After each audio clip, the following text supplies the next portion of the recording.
Apa kabar Mirsa? Kita berjumpa dalam Warta Parlemen, informasi aktual seputar parlemen bersama saya Yusli Hayanti.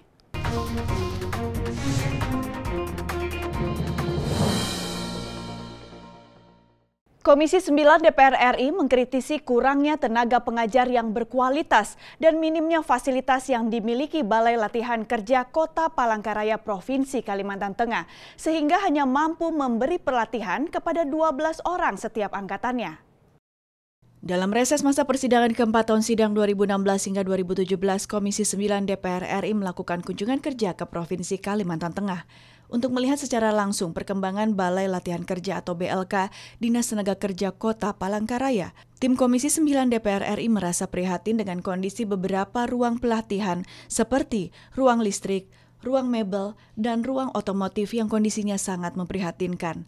Ditemui usai meninjau BLK, Wakil Ketua Komisi 9 DPR RI Samsul Bahri mengatakan BLK yang luasnya sekitar 2 hektar ini dinilai kurang produktif hanya karena mampu menghasilkan 12 orang dalam satu angkatan.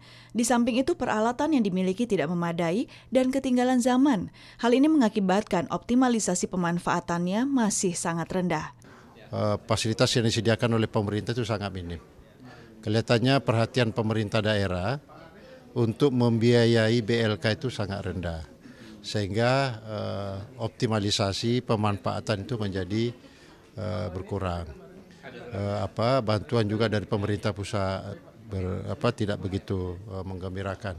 Saya kira ini temuan yang tentu kita akan bicarakan nanti dengan Kementerian Tenaga Kerja, ya. Hal senada disampaikan anggota Komisi 9 DPR RI Imam Suroso. Menurut Imam, minimnya tenaga pengajar terjadi karena fasilitas pemerintah dan anggaran untuk BLK masih sangat sedikit, sehingga kualitas sumber daya manusianya masih rendah.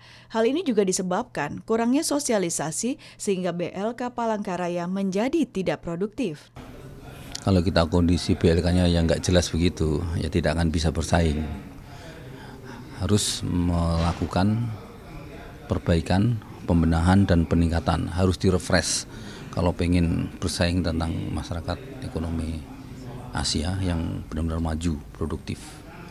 Ini sudah kita rancang juga, kita anggarkan juga nanti supaya semua balai latihan kerja direfresh agar tenaga kerja muda Indonesia benar-benar produktif. Dari Provinsi Kalimantan Tengah, Aang Nugroho, TVR Parlemen melaporkan.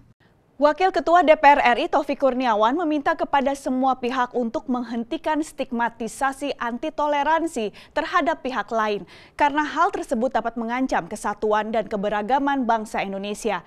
Kepada Angkatan Muda Muhammadiyah, Taufik meminta agar bijak dalam menghadapi sikap anti toleransi tersebut.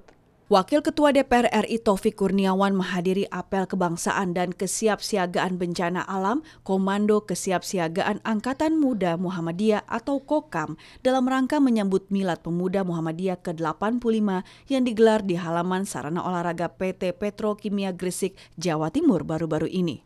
Taufik Kurniawan mengatakan Komando Kesiapsiagaan Angkatan Muda Muhammadiyah memiliki peran penting dalam menjaga kehidupan kebangsaan dengan 3 tugas utama atau trilogi yang harus dikerjakan, yaitu keumatan, kebangsaan, dan kemanusiaan. Terkait adanya isu anti toleransi yang sedang mengguncang kesatuan dan keberagaman bangsa Indonesia akhir-akhir ini, Taufik Kurniawan menegaskan Muhammadiyah tetap konsisten terhadap toleransi bangsa Indonesia. Ini setiap pergerakan kebangsaan kita, Muhammadiyah selalu ikut partisipasi aktif. Sejak dari Bung Karno yang tokoh Muhammadiyah ya, tadi, KOKAM lahir di era pemberantasan komunisme sampai reformasi, dan tentunya itu menjadi salah satu penyemangat bukti Muhammadiyah tetap konsisten terhadap toleransi bangsa ini. Ketua Umum Pemuda Muhammadiyah sekaligus Panglima Tertinggi KOKAM, Dahnil Anzar Simanjuntak menegaskan, bagi Muhammadiyah, NKRI dan Pancasila adalah kesepakatan bersama bangsa Indonesia, sehingga perlu dipelihara bersama. Ia meminta semua pihak menghentikan stigmatisasi anti toleransi terhadap pihak lain. NKRI dan Pancasila itu sudah final. Bagi Muhammadiyah pun demikian. Bagi Muhammadiyah, NKRI dan Pancasila itu, atau khususnya Pancasila, itu adalah darul ahdi wa syahadah. Artinya Pancasila itu adalah kesepakatan bersama kita sebagai bangsa. Orang Indonesia itu genetikanya toleran. kalau kemudian sekarang banyak tuduhan bahwasannya umat Islam khususnya ini adalah banyak yang radikalis, banyak yang anti toleransi. Saya pikir itu stigma yang sangat berbahaya. Dari Jawa Timur, Kristio Handoko, TVR Parlemen melaporkan. Pimpinan DPR RI meminta pemerintah dalam hal ini Kementerian Hukum dan HAM untuk meningkatkan fasilitas kesehatan bagi para warga binaan di Lembaga Pemasyarakatan Gunung Sindur, Bogor, Jawa Barat. DPR RI juga meminta agar tenaga pengamanan ditambah pada lapas yang berkategori super maksimum security tersebut. Ditemui usai melakukan kunjungan lapangan di Lembaga Pemasyarakatan atau Lapas Gunung Sindur, Bogor, Jawa Barat baru-baru ini, Wakil Ketua DPR RI Fadlizon mengatakan ada beberapa fasilitas yang harus ditingkatkan di lapas ini, seperti fasilitas kesehatan dan tenaga pengamanan yang dinilai masih kurang. Fadlizon meminta agar segera ditambah untuk memberikan keamanan yang maksimal. Terkait permasalahan tersebut, DPR RI akan segera mengirimkan surat kepada Kementerian Hukum HAM untuk memperbaiki dan melengkapi berbagai fasilitas yang dinilai masih kurang. Masalah kesehatan ini masalah basic ya, ini mungkin perlu ditingkatkan. Saya kira juga lapas ini dari sisi patroli regu dengan super maximum security sangat kurang SDM-nya. Kalau tidak salah untuk keamanan saja hanya ada 15, satu regu 5 ya. Jadi sebenarnya kurang memadai walaupun dibantu oleh dari Brimob gitu ya. Tetapi dengan jumlah 847 ya.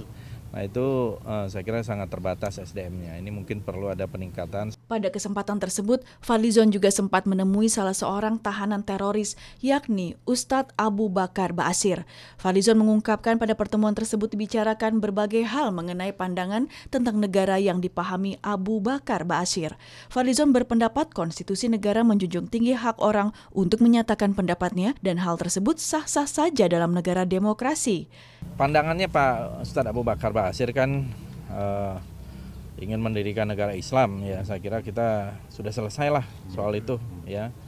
Kita ini negara kesatuan Republik Indonesia gitu. Tapi kalau ada pandangan begitu kan di dalam negara demokrasi ya berbeda pandangan ya sah-sah saja ya.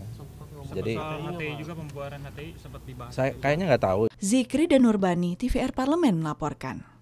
Demikianlah Warta Parlemen kali ini, sampai jumpa pada Warta Parlemen berikutnya. Terima kasih atas perhatian Anda, saya Yusli Hayanti, wassalam.